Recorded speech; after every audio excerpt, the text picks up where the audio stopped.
people, it's me, Anja. My pronouns are she and her, and welcome back to my channel for a new recent reads video. The first book on this list is called Flowerheart.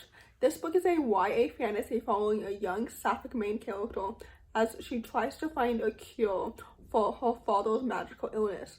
I really enjoyed this book, literally so much. I rated it 4 stars because, first of all, the world building was so magical and absolutely so immersive. The aesthetic of this book has been compared so many times to like a Studio Ghibli movie, which I've never quite seen a Studio Ghibli movie, but from what I know about the aesthetic, I definitely agree with it, you know what I mean? Like, this is more of like a lower stake type of fantasy, you know what I mean? So I definitely understand like the Alison Saft and like Margaret Rogerson comparisons. I don't know if that makes any sense at all, but basically this book is so good, so magical, so immersive. I loved the magic so much. The plot was so intriguing and so engaging. The characters were so well developed and so distinct. The romance was so cute and absolutely so adorable. This book is absolutely so fantastic and so immersive and so magical, like I've been saying. So anyway, overall, I really enjoyed this book. I rated it 4 out of 5 stars. And with that said, I would definitely highly recommend it.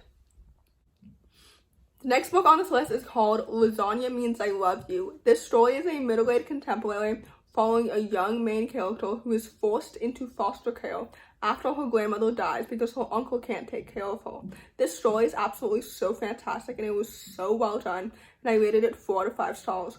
First of all, I love epistolary stories. If you don't know what that means, basically the format of the story is set in letters. You know what I mean? So basically the main character is dedicating this story to her grandmother, which I absolutely loved so much. The plot was so intriguing and so engaging. The characters were so well developed and so distinct. All of the different family dynamics felt so authentic and so well done. Literally, this story is so well done and so awesome and so great. I had really high expectations for this book because the author previously wrote The Mighty Heart of Maybelle Lane, which I read 3 years ago. And this book, I would say, is just as good as that one because, again, I also rated it 4 out of 5 stars. So anyway, all that to say, I would definitely highly recommend this book because I really enjoyed it. The next book on this list is called Lucha of the Night Forest. This book is a YA fantasy following a young sapphic main character who strikes a dangerous bargain to save and protect her sister. This book is absolutely so excellent and so fantastic, and I was really not expecting it to be that way because, like, I've never rated a book before by this author anything higher than 3 stars, so I was quite surprised when I rated this book 4 stars because literally, first of all, the world building was so magical and so immersive. Like, her magic made so much sense. The plot was so intriguing and so engaging. The characters were all so well developed and so distinct. The sister relationship made so much sense and it felt so authentic. And like, I understood both sides, if that really made any sense. Like, this book is so good. The sapphic romance was so cute and it was based on actual like chemistry and connection. This book is so good and it deserves so much more hype. So anyway, all that to say, I rated this book 4 out of 5 stars and I thought it was absolutely so excellent. So with that said, I would definitely highly recommend it. The next book on this list is called Camp Quiltbag. For those who don't know, this book is a middle-aged contemporary following a transgender main character as well as a lesbian main character as they bond at a summer camp meant for like queer community. This book is absolutely so fantastic and it was so excellent. And if you didn't know, it was one of my most anticipated 2023 new releases. And I'm so excited that it lived up to that hype. Sometimes when authors collaborate, I have found that their writing is more messy together than apart. And I feel like they shouldn't have collaborated, like with All of Us Villains. But with this book, it was done so well. And the 2 perspectives weaved well together. Like, it was so good. I really appreciated the queer representation in the transgender main character as well as in the lesbian main character. And the Jewish representation was also so well done. Like, the 2 characters were both so well developed and so distinct. And their friendship was so cute and so lovely. Like, this book is so good. Like, it was so immersive that the fact that it was set over like less than a fortnight of time, like that didn't bother me. I don't know if that makes any sense at all, but basically usually I don't enjoy stories set over such a short amount of time. But basically overall, like, this book is so good. It was absolutely so awesome, and it definitely lived up to my high expectations.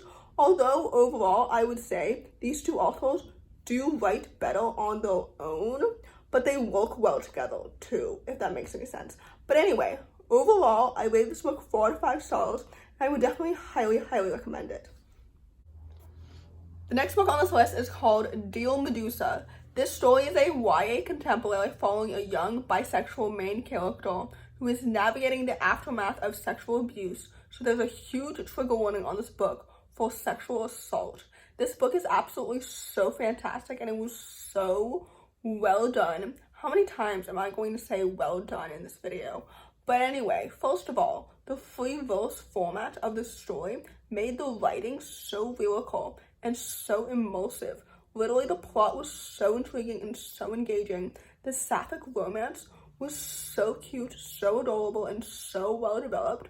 Apparently, my March reading month has not only been very fruitful, but also very fruity. So that's nice. Anyway, this book was so good and so well done. Like, the friendships and the conversations surrounding like sexuality and sex and all that fun stuff were literally done so well. And like, this book was so good and it's so well done.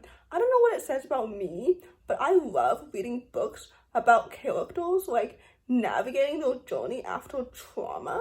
I don't know what that says about me, which I know I already said, but whatever. The point is, this book was so good and I really enjoyed it. But again, please be aware of the trigger warnings on the story before you read this book. But anyway, overall, I rated this book 4 out of 5 stars, and with that said, I would definitely highly recommend it. The last book on this list, and certainly not the least, is called The Renaissance of Gwen Hathaway. This story is a YA contemporary that follows a young plus-size main character who's at the first Renaissance fair that she's ever been to since her mom passed away, and her mom loved Renaissance fairs. So this book was so good, and it was absolutely so well done. I had really high expectations for this book because the author Ashely has previously written Full Flight, which was one of my favorite books last year, and Amelia Unabridged, which was one of my almost favorite books the year prior. And this book absolutely lived up to those expectations, but it didn't quite exceed them. So anyway, overall, I rated this book 4 out of 5 stars, and it was so good. First of all, the romance was so well paced and so cute and so slow burn, as I expected, but it was so cute, and I literally loved their dynamics so much. The friendships were so lovely and so cute. The family dynamics were so wonderful. Literally, like, the interactions between the main character and her dad felt so wholesome and so well done. The therapy representation was so good. Like, the Renaissance fair setting was so immersive and so well done. This book was absolutely so excellent and so good. So anyway, overall, I rated this book 4 out of 5 stars. I really enjoyed it. I know I've mentioned multiple times in the past that I love stories that center on grief, and this story was no exception. So anyway, overall, I would highly recommend it.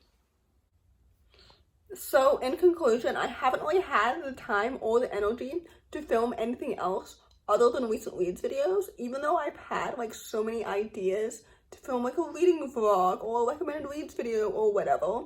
Like, I just don't have the energy to film anything else. So here we are. Anyway, if you enjoyed this video, please don't hesitate to give it a big thumbs up. Comment down below the ladybug emoji if you made it all the way to the end of the video. Thanks for watching and subscribe to my channel if you're new, and I'll see you in my next video. Bye!